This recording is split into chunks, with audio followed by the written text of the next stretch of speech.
Hi, I'm Stephanie Jaworski of joyofbaking.com. Today we're going to make oatmeal lemon bars, and this is what they look like. This bar has a top and a bottom crust that's made of wonderful things like rolled oats and dried coconut and walnuts, and then inside we have this sweet yet really nice and tangy lemon filling.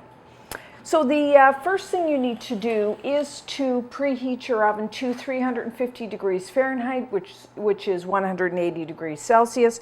And then you will need a 9-inch square baking pan, that's 23 centimeters. And I like to line the pan with a piece of foil. Makes it much easier to lift the bars out of the pan after we're done and to cut them. And then I like to butter the foil.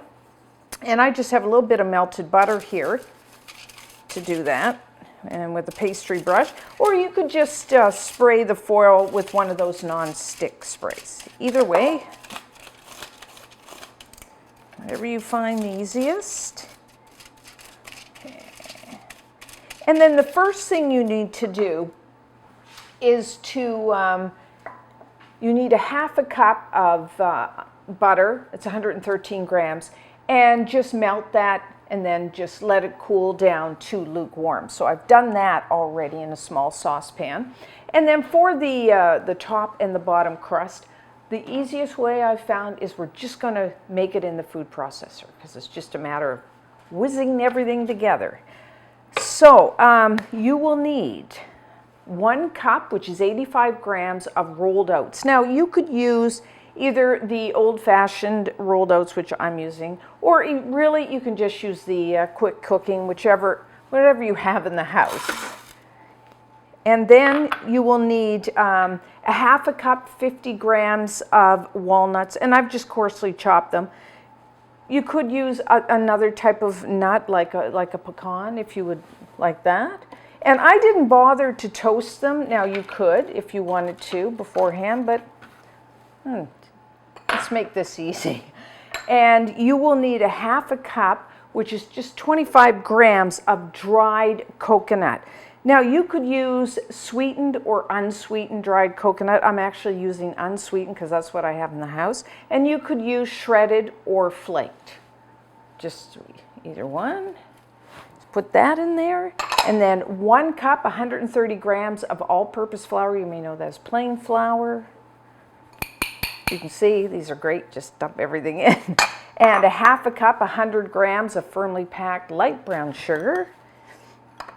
And then 1 teaspoon, 4 grams of baking powder, just so bars get a little bit of a lift. And a half a teaspoon, 2 grams of salt. Now, if you use salted butter, then I would probably just leave out that salt. And then all I'm going to do is process that just until everything's mixed together and my walnuts and are kind of chopped a little more finely.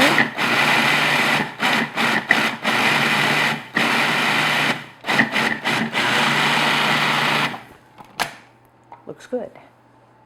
Now if you don't have a food processor, you could do this in a large bowl and just mix everything together, but you will have to like finely chop your nuts. And then I'm going to just take my melted butter and pour that in there, along with 1 teaspoon, 4 grams of pure vanilla extract. Of course, if you don't want a vanilla flavor, you can just leave that vanilla out. But I like vanilla, so I'm going to put it in there. And now all we're going to do is pulse this until it kind of forms like crumbs, not like a solid ball, but just starts to come together. Just going to scrape that.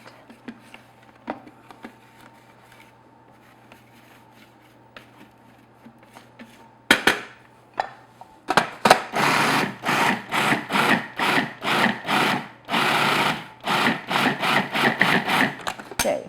Important thing is we want is everything moistened. Okay, that's good. So we are done. I'm just going to pour this in here.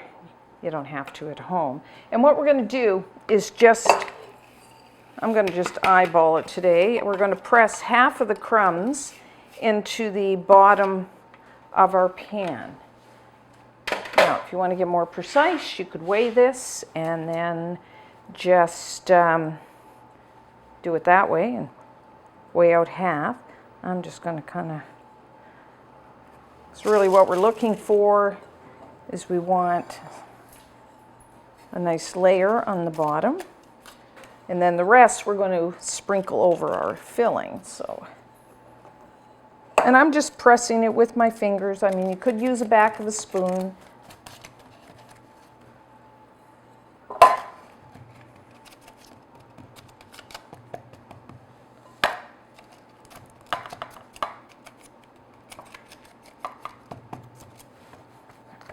Looks good. I find this is a nice change. You know, normally a lot of lemon bar recipes have a shortbread crust, and then you put a lemon filling, then just powdered sugar over top.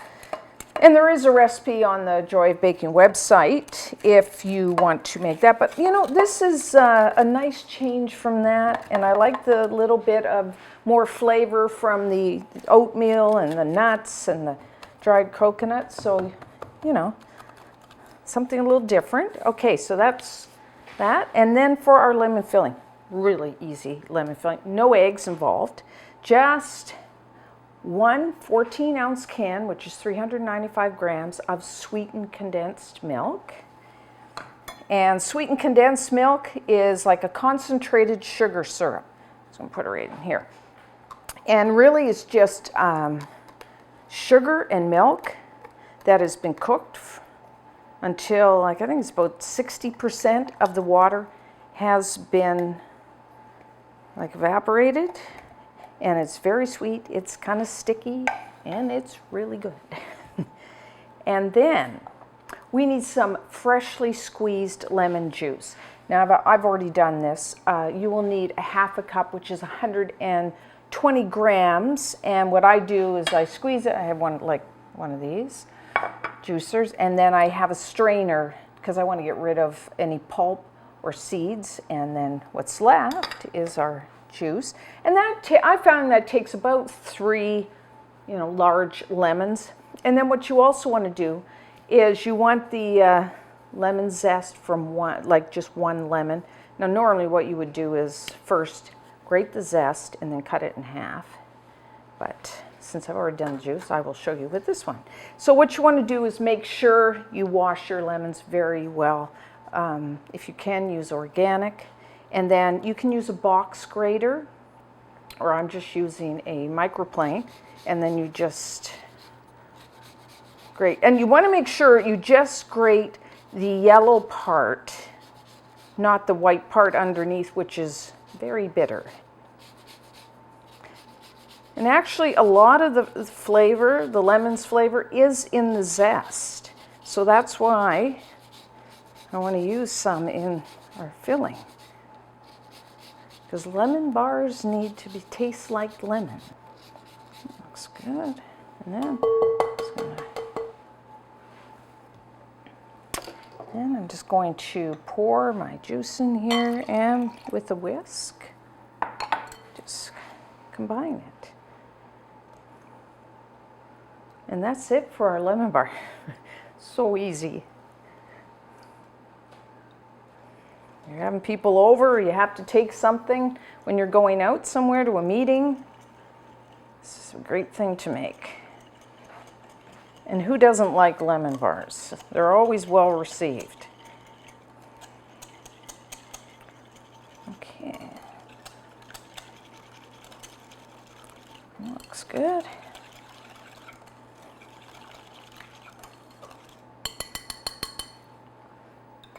And just going to pour this over the top.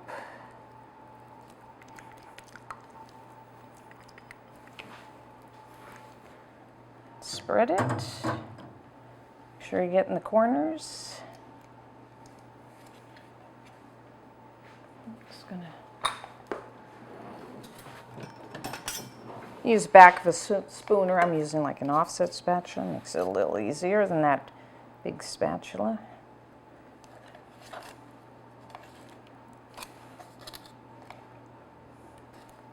Looks pretty even.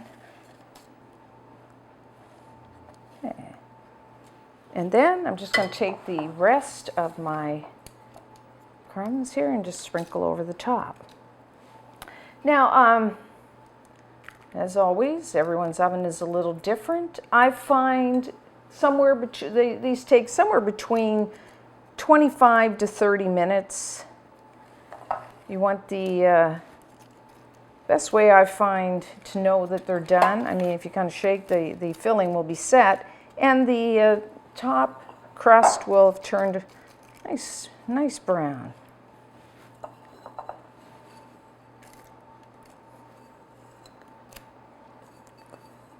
Okay, so into the oven,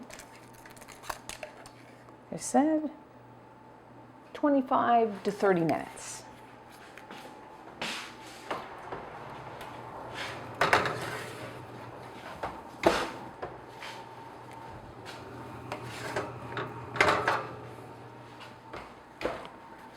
Okay, so our oatmeal lemon bars, some people call them squares, are done. You can see a nice golden brown on top.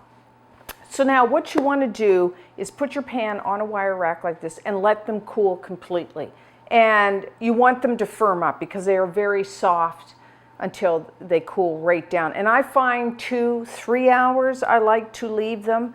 And then all you need to do once they're completely cool is just take the ends of your foil, lift it out, put it on a cutting board, peel back the foil, cut it into squares, as big or as small as you want. Now, and I have these ones I've already made, so we're going to try this. Now, I like the end pieces. I like that little bit of crust on the end.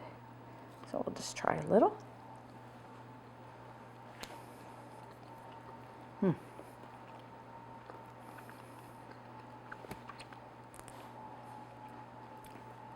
You know, it has that really nice oat, you know, the rolled oats.